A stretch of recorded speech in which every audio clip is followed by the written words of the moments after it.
Hello everyone, welcome back to our channel. आप सभी का करंट अफेयर्स की सीरीज में स्वागत है। शुरू करते हैं पहले क्वेश्चन से, जो रहेगा बहुत ही इम्पोर्टेंट। क्या है? पचुका को 3-0 से हराकर रियल मैड्रिड ने जीता फीफा इंटर कॉन्टिनेंटल कप 2024। तो किसने जीता है? रियल मैड्रिड ने जीता है। क्या जीता है? फीफा इंटर कॉन्टिनेंटल कप 2024 इन्होंने जीत लिया है। और अगर मैं बात करूं तो यहाँ पे एक बहुत इम्पोर्टेंट चीज है कि स्टेडियम का नाम पूछा जा सकता है। तो वो स्टेडियम का नाम है लुसैल स्टेडियम, जो आपका कतर में है। यहाँ पे ये मैच खेला गया था, जहाँ पे स्टार्टिंग में अगर हम बात करें तो जो पचुका हैं उन्होंने काफी अच्छा प्रदर्शन किया, लेकिन लास्ट में जो बाजी मार गए वो रियल मैड्रिड बाजी मार गए और ये जीत गए। ठीक है। यहाँ पे एक चीज और इम्पोर्टेंट है कि स्पेनिश दिग्गज ने भी अच्छा प्रदर्शन किया, काफी दबदबा रहा उनका। तो इनमें से अगर बात करें, किलियन एम्बाप्पे, रोडिंगो और विनियस जूनियर ने भी गोल किए। ठीक है। नेक्स्ट बहुत चर्चित है, जो अयोध्या राम मंदिर है, 2024 में चर्चा का विषय था। तो यहाँ से क्वेश्चन आने की संभावना ज्यादा है कि अयोध्या राम मंदिर को वैश्विक सुरक्षा उत्कृष्टता पुरस्कार मिला है। तो ब्रिटिश सेफ्टी काउंसिलिंग द्वारा स्वॉर्ड ऑफ ऑनर पुरस्कार से इसको सम्मानित किया गया है। ठीक है। यहाँ पे अगर बात करें, जो जन्म भूमि है राम जी की, उनके जो निर्माण समिति के अध्यक्ष हैं उनका नाम क्या है? नृपेंद्र मिश्र ने की है। ठीक है।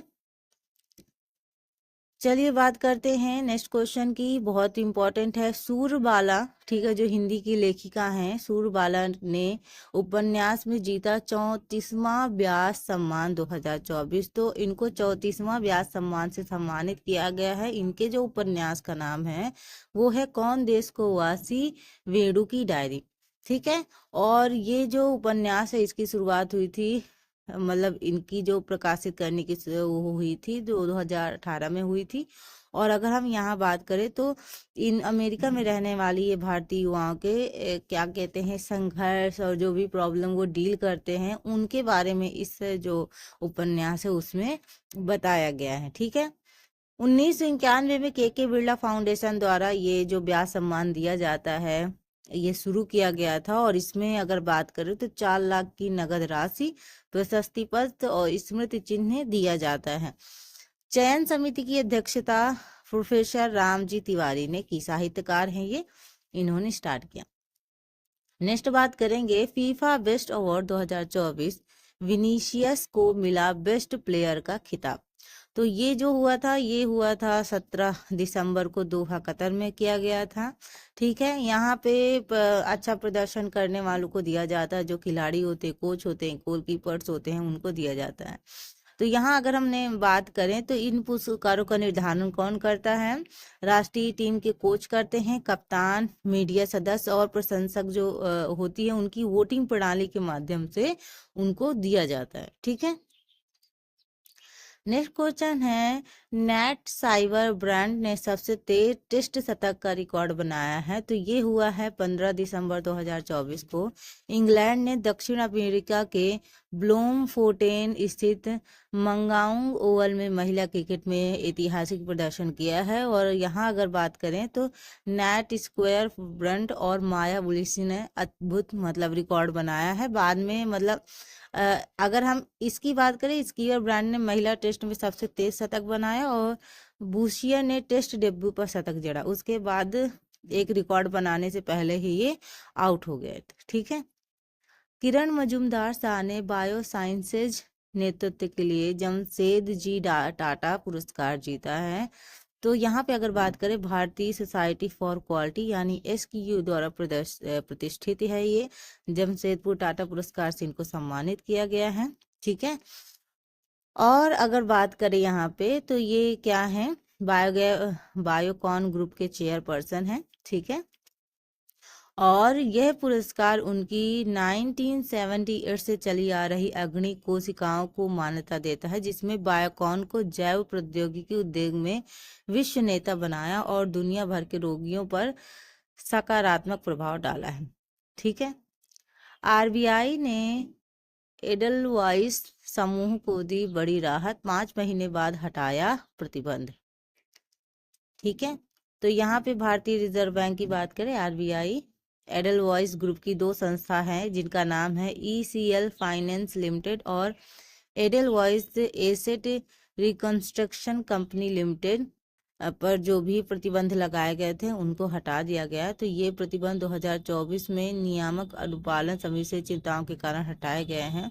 ठीक है, चल भारत का डेटा सेंटर उद्योग 2027 तक $100 बिलियन के पार। ठीक है, तो यहाँ पे अगर बात करें भारत का जो डेटा सेंटर बाजार है ये काफी सारे चेंजेस से गुजरता है। तो यहाँ पे अगर बात की जाए तो 2027 तक निवेश $100 अरब से अधिक होने की उम्मीद है। 2019 से 2024 के बीच $60 अरब के निवेश की तुलना में ये मतलब काफी अच्छा था, तो काफी छलांग लगाया और महाराष्ट्र और तमिलनाडु डेटा सेंटर विकास के मुख्य केंद्र बनकर उभरे हैं। जबकि अगर बात करें मुंबई, चेन्नई, दिल्ली, NCR और बेंगलुरु उद्योग में इन्होंने भी अच्छी भूमिका निभाई है और बढ़ती मांग को BFSI, प्रौद्योगिकी, फिनटेक, मीडिया और तेजी से बढ़ते जनरेटिव AI उद्योग जैसे AI का अब आप इस्तेमाल बहुत होने लगा है।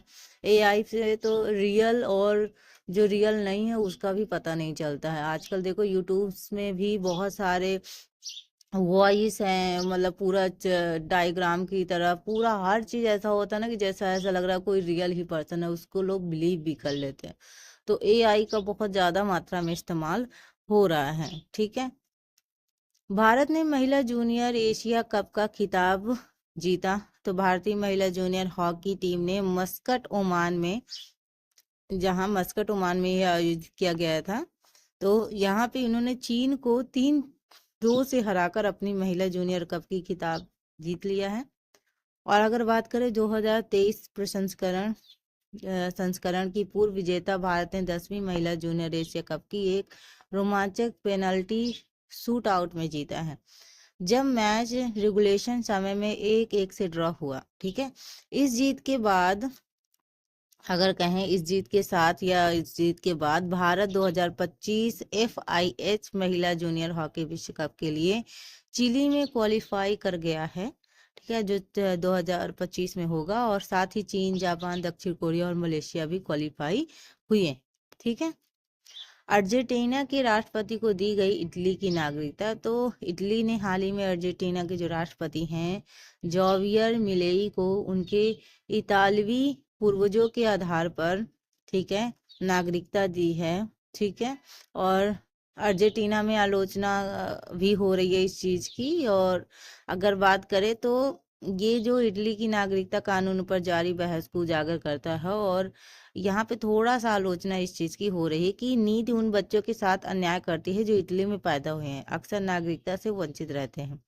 इस कदम से इटली और अर्जेंटीना के बीच आगे राजनीतिक और आर्थिक सहयोग की संभावनाएं भी बढ़ जाती हैं। ठीक है, तो ये रहा कुछ 10 इम्पोर्टेंट क्वेश्चन। तो अगर आप लगातार इस सीरीज से जुड़े रहेंगे तो देखो क्या होता है, करंट अफेयर एकदम से पढ़ने से बात ये कुछ चीज़ें दिमाग से निकल जाती है, लेकिन अगर आप मतलब रेगुलर वे पे अगर आप पढ़ते हैं, लगातार पढ़ते हैं, तो वो चीज़ें फिर धीरे धीरे आपके माइंड में बस जाती हैं। आपको ज़्यादा याद करने की जद्दोजहद करनी नहीं पड़ती है, आराम से चीज़ें सॉल्व हो जाती हैं।